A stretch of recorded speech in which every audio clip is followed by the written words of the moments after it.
আসসালামু আলাইকুম। আজকের ভিডিওতে আমরা দেখব ভেরিয়েবলস এবং ডাটা টাইপস কি এবং শুরুতে আমরা এগুলা নিয়ে একটু বিস্তারিত একটু কথা বলবো। তারপরে আমরা প্র্যাকটিক্যালি একটু প্রোগ্রাম করে দেখব। তো জাভাতে ভেরিয়েবলস কি? ভেরিয়েবলস হচ্ছে কোনো কিছুর রাখার একটা পাত্র বা কন্টেইনার। আমরা এখানে একটা চিত্র দিয়ে রাখছি। এখানে চিত্রে দেখতে পাচ্ছি যে এটা একটা পাত্র, এটার নাম হচ্ছে ভেরিয়েবল এবং তার ভিতরে কিছু ডাটা রাখা যায়। হুম? আমি যদি একটা বাস্তবে আমাদের একটা উদাহরণের সাহায্যে যদি বুঝাই, আমরা প্রতিনিয়ত কি করি? পানি পান করি গ্লাসের মধ্যে নিয়ে। তাহলে গ্লাসের মধ্যে আমি পানি নিলাম। এই পানিটা হচ্ছে ডাটা এবং যে গ্লাস যেইটা হচ্ছে পানিটাকে রাখতেছে পাত্রটা, এই গ্লাসটা হচ্ছে ভেরিয়েবল। তাহলে সহজ করে যদি বলি ভেরিয়েবল কি? ভেরিয়েবল হচ্ছে কোনো কিছু ডাটা বা ভ্যালু বা কোনো কিছু রাখার একটা পাত্র।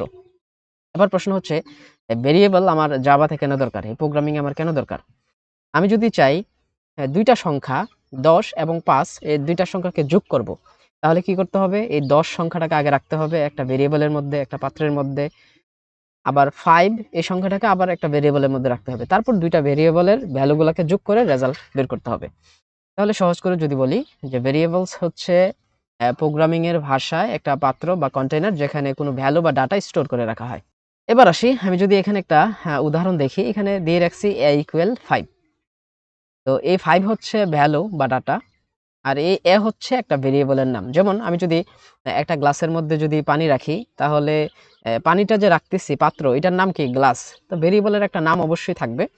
তো প্রোগ্রামিং এর ক্ষেত্রে ভেরিয়েবলের নাম যা খুশি দেয়া যায়। মোটামুটি কিছু নিয়মকানুন ব্যতীত বাদবাকি সকল নামই দেয়া যায় ভেরিয়েবলের নাম। তো আমি এখানে একটা ভেরিয়েবলের নাম দিয়ে দিলাম এবং তার ভিতরে অ্যাসাইন করে দিলাম ৫ হচ্ছে একটা ভ্যালু। অর্থাৎ এইটুকুর অর্থ হচ্ছে এই ৫ ভ্যালুটা এর ভিতরে অর্থাৎ এর মধ্যে স্টোর করে রাখতেছে। আচ্ছা, এখন আসি ডাটা টাইপস। তো অলরেডি তো আমরা এতক্ষণ দেখলাম যে ডাটাগুলা বা ভ্যালুগুলা থাকে হচ্ছে ভেরিয়েবলের মধ্যে। এখন ডাটার আবার বিভিন্ন প্রকারভেদ আছে। আসলে প্রকারভেদগুলা কি আমরা যদি একটু দেখি, এখানে সবচাইতে গুরুত্বপূর্ণ যেই ডাটা টাইপস গুলা ব্যবহৃত হয় প্রোগ্রামে, এগুলো এখানে লেখা আছে। কি বলা আছে? এটা হচ্ছে ইন্টিজার, ক্যারেক্টার, ফ্লোট, স্ট্রিং আর হচ্ছে বুলিয়ান। আমি যদি দেখি এখানে কিছু উদাহরণ দেয়া আছে যে ৫, ১০, ১৫ এই সংখ্যাগুলো হচ্ছে পূর্ণ সংখ্যা। অর্থাৎ এই পূর্ণ সংখ্যাগুলো হচ্ছে ইন্টিজার ডাটা টাইপসের অন্তর্ভুক্ত। তার মানে ইন্টিজার টাইপসের ডাটা কোনগুলা? যেগুলো হচ্ছে পূর্ণ সংখ্যা। এখানে ৫, ১০, ১৫ আমি যদি বলি এখানে ৯৯, ১০১ অর্থাৎ যেকোনো একটা সংখ্যা, যেকোনো একটা পূর্ণ সংখ্যা, এগুলা কোন ডাটা টাইপসের অন্তর্ভুক্ত? এগুলো হচ্ছে ইন্টিজার ডাটা টাইপসের অন্তর্ভুক্ত। এইটুকু আমাকে মনে রাখতে হবে, স্মরণ করে রাখতে হবে। তারপরে আমরা যদি দেখি এটা, এটা হচ্ছে ক্যারেক্টার ডাটা টাইপস। তো এই ক্যারেক্টার ডাটা টাইপস কোনগুলা? আচ্ছা, আমার নাম কি? সজীব। তাহলে আমার নামটা লিখতে গেলে ৫ টা লেটার লিখতে হয়। SAJIB। তাহলে প্রতিটা লেটার বা প্রতিটা ক্যারেক্টারকে আমি আলাদা, আলাদা করে যখন লিখবো, এগুলো হচ্ছে ক্যারেক্টার টাইপের ডাটা টাইপস। আমি এখানে উদাহরণ হিসেবে দিয়ে রাখছি A এবং B। এবং সবচেয়ে ইন্টারেস্টিং হচ্ছে এই ক্যারেক্টার যে ডাটাগুলো আছে অর্থাৎ সিঙ্গেল যেই লেটারগুলো আছে, এগুলাকে লিখতে গেলে প্রোগ্রামে অবশ্যই সিঙ্গেল কোটেশন, এই যে এখানে ২ পাশে যে একটা কোটেশন অর্থাৎ সিঙ্গেল কোটেশনের ভিতরে ক্যারেক্টারস ডাটা টাইপস গুলা লিখতে হয়।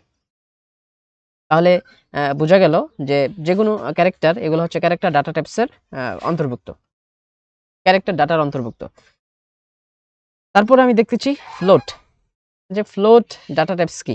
অর্থাৎ পৃথিবীতে যত দশমিক যুক্ত সংখ্যা আছে সবগুলোই হচ্ছে ফ্লোট ডাটা টাইপসের অন্তর্ভুক্ত।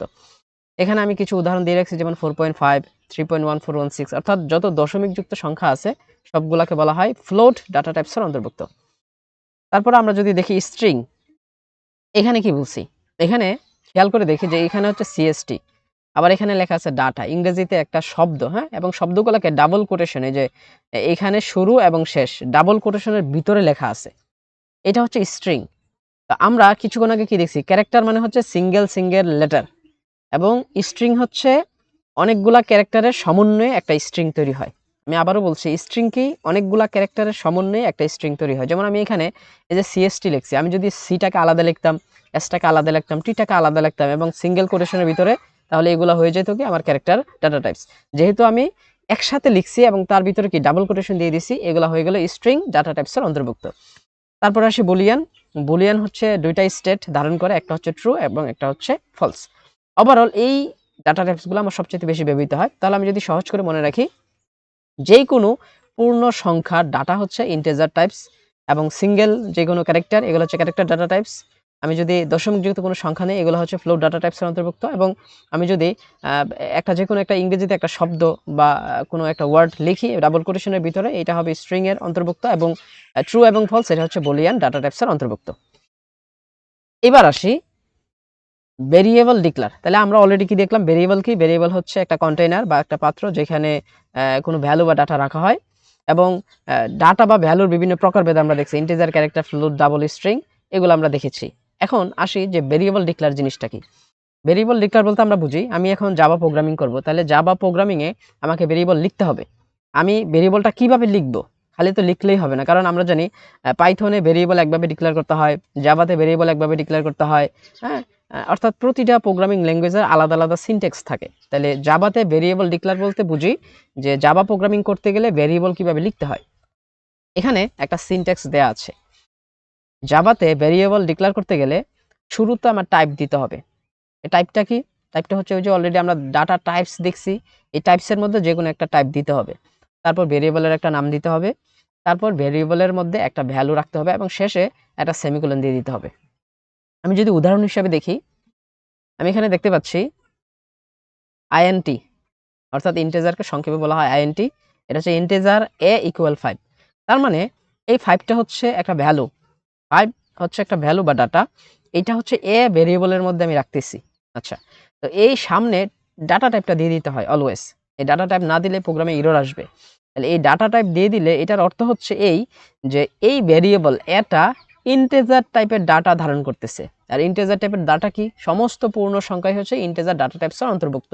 অর্থাৎ আমি যদি এখানে লিখি, এই কম্পাইলার শুরুতে এখানে আসবে, আসার পরে যখন int দেখবে, ইন্টিজার দেখবে, কম্পাইলার বুঝে নিবে যে এই যে ভেরিয়েবল a, এটা অবশ্যই একটা পূর্ণ সংখ্যা ধারণ করবে। আমি যদি একটা অ্যানাদার এক্সাম্পল দেখি, এখানে দিলাম হচ্ছে স্ট্রিং b ইকুয়াল, আমার নাম দিয়ে দিলাম এবং ডাবল কোটেশনের ভিতরে। তা আমরা অলরেডি দেখছি যে স্ট্রিং বলতে কি বুঝি, যে কোনো একটা ইংরেজিতে একটা শব্দ যেগুলো ডাবল কোটেশনের ভিতরে লেখা হয়, এগুলো হচ্ছে স্ট্রিং জাতীয় ডাটা। এখন কম্পাইলার যখন আসবে শুরুতে ডাটা টাইপস দেখবে, এটা কি স্ট্রিং। যখনই এই স্ট্রিং দেখবে তখন কম্পাইলার বুঝে নেবে যে এই যে বি ভেরিয়েবল, সে তো ভেরিয়েবল, সে তো ডাটা রাখবে, সে কি ধরনের ডাটা রাখবে। তখন এই স্ট্রিং লেখা দেখে কম্পাইলার বুঝবে যে হ্যাঁ, এই বি এর ভিতরে স্ট্রিং জাতীয় ডাটা রাখা যাবে। তাহলে এইভাবে হচ্ছে আমরা জাভাতে ভেরিয়েবল ডিক্লেয়ার করি। তা আমরা এখন সরাসরি প্র্যাকটিক্যালি একটু কাজ দেখব যে কিভাবে ভেরিয়েবল ডিক্লেয়ার করতে হয় এবং আউটপুট দেখতে হয়। অলরেডি আমার জাভা প্রোগ্রামিং বাংলা প্লেলিস্টের প্রথম ভিডিওতে দেখিয়েছি কিভাবে জাভার এনভায়রনমেন্ট সেটআপ করতে হয়। তো আমরা কোড করব হচ্ছে নেটবিনস দিয়ে। তো আমি যারা এখনো ল্যাপটপে নেটবিনস ইনস্টল করেন নাই, আপনারা কাইন্ডলি ফার্স্ট ভিডিওটা দেখে, 1 নম্বর ভিডিওটা দেখে আপনারা জাভার সেটআপটা দিয়ে নেবেন। তো আমি এখানে সার্চ করলাম, অথবা আপনারা চাইলে আপনাদের ল্যাপটপের যে কোনো এডিটর থেকে আপনারা কোড করতে পারবেন। তো আমার এখানে দেয়া আছে নেটবিনস, আমি নেটবিনস ওপেন করে নেই। এখান থেকে ওপেন করে নিলাম।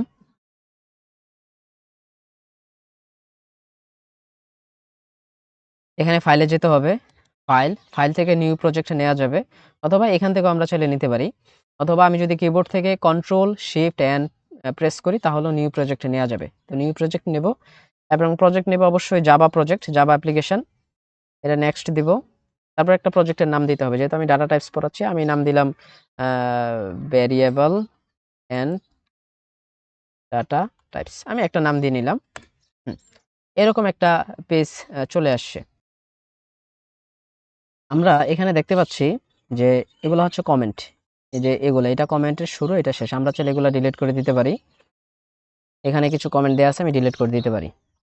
তো জাভাতে অলওয়েজ হচ্ছে একটা মেইন ক্লাস থাকবে, অর্থাৎ আমি যে নামটা দিছি এই নামেরই একটা ক্লাস তৈরি হয়েছে, এটা হচ্ছে মেইন ক্লাস জাভাতে।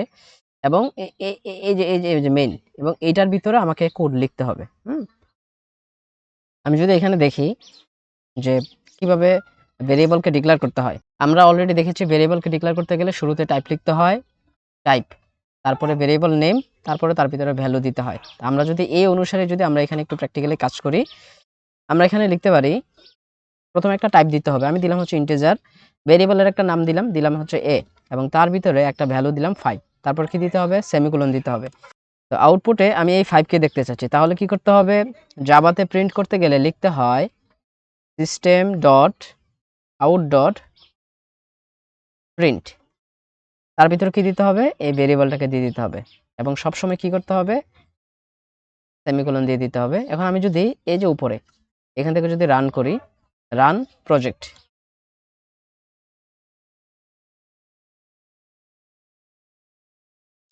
আমি যদি দেখি যে হ্যাঁ এখানে রেজাল্ট 5 চলে আসছে। এখন আমি যদি চাই এখানে আরেকটা ভেরিয়েবলকে ডিক্লেয়ার করব, আমি চাচ্ছি স্ট্রিং জাতীয়, তাহলে কি করতে হবে শুরুতে, এখন আমি চাচ্ছি আরেকটা ভেরিয়েবল ডিক্লেয়ার করব এবং সেটা হচ্ছে যে কোনো একটা নাম রাখবে ভেরিয়েবলের মধ্যে। তাহলে কোনো একটা ভেরিয়েবলের মধ্যে যদি আমি নাম রাখতে চাই তাহলে তার ডাটা টাইপ আগে দিতে হবে। ডাটা টাইপ কি দিতে হবে, স্ট্রিং, আগে ডাটা টাইপ দিতে হবে, তারপর কি দিতে হবে, ভেরিয়েবলের নাম দিতে হবে। আমি ভেরিয়েবলের নাম দিলাম নেম, একটা ভেরিয়েবলের নাম, এবং তার ভিতরে একটা নাম লিখব। নাম লিখতে গেলে অবশ্যই কিভাবে লিখতে হবে, ডাবল কোটেশনের ভিতরে লিখতে হবে, যেটা আমরা অলরেডি দেখছি। আমি নাম দিলাম সজীব, তারপরে সেমিকোলন দিয়ে নিতে হবে। এখন এই নামটাকে যদি আমি আউটপুটে দেখতে চাই তাহলে কি করতে হবে, লিখতে হবে system dot out dot print, লিখতে হবে নেম। এখন আমি যদি এটা আউটপুটে দেখি, এখান থেকে যদি রান দেই,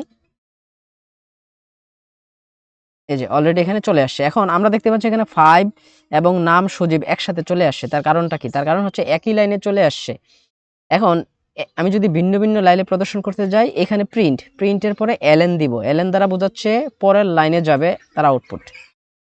এই যে প্রিন্টের পরে এলএন দিয়ে নিলাম, তার মানে শুরুতে এখানে 5 প্রিন্ট হবে, তারপরে নতুন একটা লাইন নেবে, নেওয়ার পরে পরের লাইনে এই নেম প্রিন্ট হবে। এখন যদি আমি রান করি এখানে, এই যে অলরেডি এখানে চলে আসছে। আজকের ভিডিওতে আমরা দেখেছি ভেরিয়েবল কি, ভেরিয়েবল হচ্ছে একটি কন্টেইনার যা মূলত ডাটা বা ভ্যালুকে স্টোর করে রাখে। এবং আমরা দেখেছি ডাটার বিভিন্ন প্রকারভেদ থাকে, যেমন ইন্টিজার হচ্ছে পূর্ণ সংখ্যা, ফ্লোট মানে হচ্ছে দশমিকযুক্ত সংখ্যা, ক্যারেক্টার মানে হচ্ছে যে কোনো সিঙ্গেল লেটার, এবং আমরা যদি দেখি যে স্ট্রিং হচ্ছে অনেকগুলা ক্যারেক্টারের সমন্বয়, অর্থাৎ যে কোনো একটা ইংরেজি শব্দ এটাকে ডাবল কোটেশনের ভিতরে লিখলে এটা হচ্ছে স্ট্রিং জাতীয় শব্দ হয়ে যায়। এবং সর্বোপরি আমরা দেখেছি জাভাতে কিভাবে ভেরিয়েবল ডিক্লেয়ার করতে হয় এবং কিভাবে আউটপুট দেখতে হয়। আই হোপ দ্যাট যারা এতক্ষণ পর্যন্ত সাথে ছিলেন তারা সবাই বুঝতে পেরেছেন, এবং সবাইকে অসংখ্য ধন্যবাদ। আসসালামু আলাইকুম।